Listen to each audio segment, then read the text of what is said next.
Assalamualaikum warahmatullahi wabarakatuh. Apa kabar anak-anakku?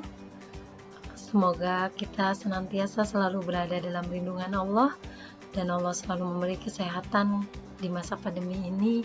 Kita tetap semangat belajar di rumah. Baiklah, sebelum kita mulai pembelajaran Al-Quran Hadis pada hari ini, mari kita bersama-sama membaca doa terlebih dahulu. Rabbi zidni ilman warzuqni fahman. Amin, amin ya rabbal alamin. Anak-anakku sekalian, materi Al-Quran Hadis pada hari ini adalah tentang Al-Quran dan Hadis sebagai pedoman.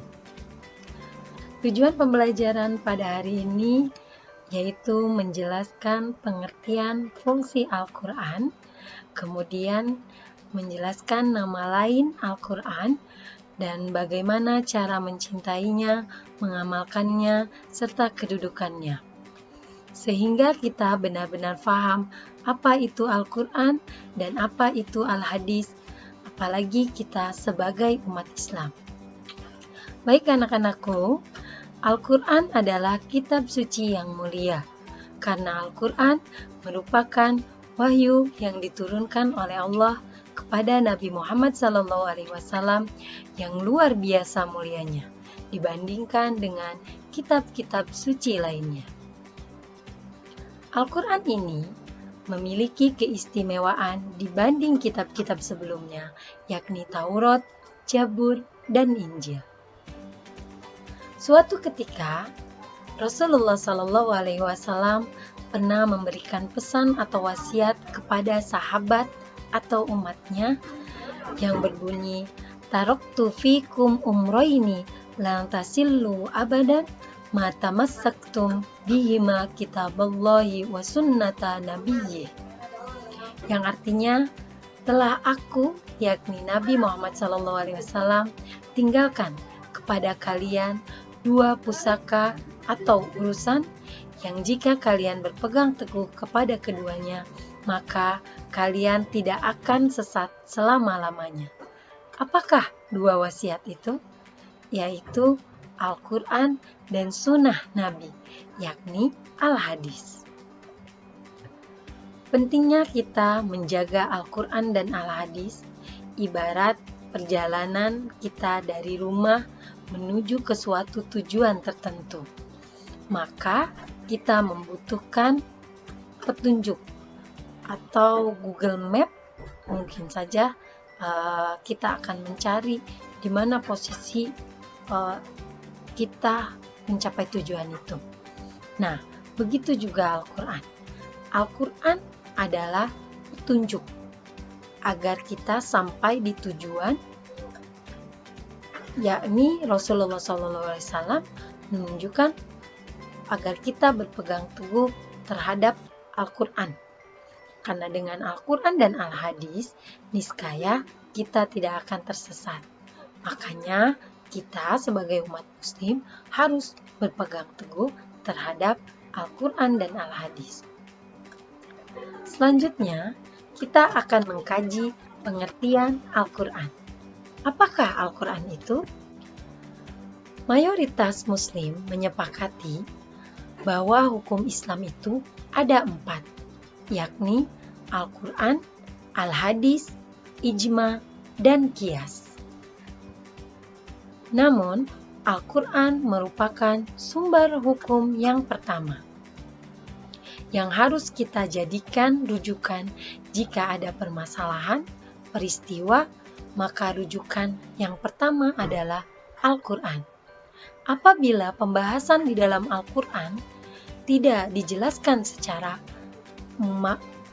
khusus, maka rujukan kita yang kedua adalah Al-Hadis.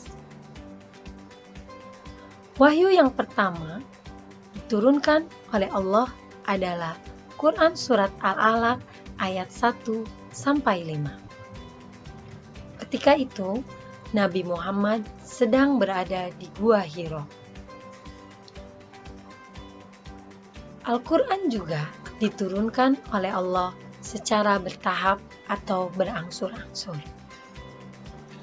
Baiklah anak-anak, selanjutnya adalah nama-nama lain Al-Quran. Nama-nama lain Al-Quran ini banyak sekali. Namun di sini diantaranya adalah Alkitab, yaitu kitab atau pedoman. Yang kedua Al-Furqan, pembeda. Az-Zikr, peringatan. At-Tanzil, yang diturunkan. Al-Huda, petunjuk. Al-Mau'idoh, nasihat atau ajaran, dan seterusnya. Selanjutnya, fungsi Al-Quran. Fungsi Al-Quran yang pertama adalah sebagai petunjuk dan dasar pengetahuan bagi orang beriman. Maka dari itu, kita sebagai orang Islam harus mengkaji Al-Quran agar kita selamat. Apabila di dalam hati kita terdapat Al-Quran, insya Allah kita akan selamat. Maka dari itu kita harus perbanyak membaca Al-Quran, mentadaburi maknanya, dan mengamalkan isi kandungannya dalam kehidupan kita sehari-hari. Kemudian fungsi Al-Quran yang kedua yaitu tempat kembali suatu masalah.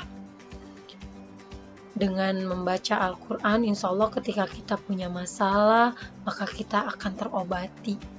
Karena Al-Quran adalah tempat kembalinya suatu masalah. Kemudian yang ketiga, jalan kebenaran dan keselamatan. Yang keempat, sebagai pembeda antara hak dan yang batil, antara yang benar dan yang salah. Yang kelima, fungsi Al-Quran adalah sebagai mukjizat bagi Nabi Muhammad SAW. Dan yang keenam, sebagai penguat atau pengukuh bagi kitab-kitab suci sebelumnya. Baik anak-anak, selanjutnya yaitu proses penurunan Al-Quran. Proses penurunan Al-Quran yang pertama yaitu Allah menyampaikan pengertian Al-Quran ke dalam hati Rasulullah SAW, yaitu langsung pada hati Nabi Muhammad SAW. Kemudian Al-Quran diturunkan oleh Allah kepada Nabi Muhammad SAW di balik hijab atau di balik dinding.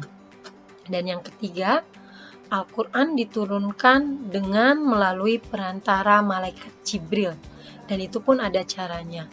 Melalui malaikat Jibril itu, yang pertama caranya malaikat datang seperti bunyi lonceng. Kemudian yang kedua, malaikat datang dengan bentuk seorang laki-laki, melalui bentuk seorang laki-laki untuk menyampaikan wahyu kepada Allah Subhanahu wa Ta'ala, kepada Nabi Muhammad SAW.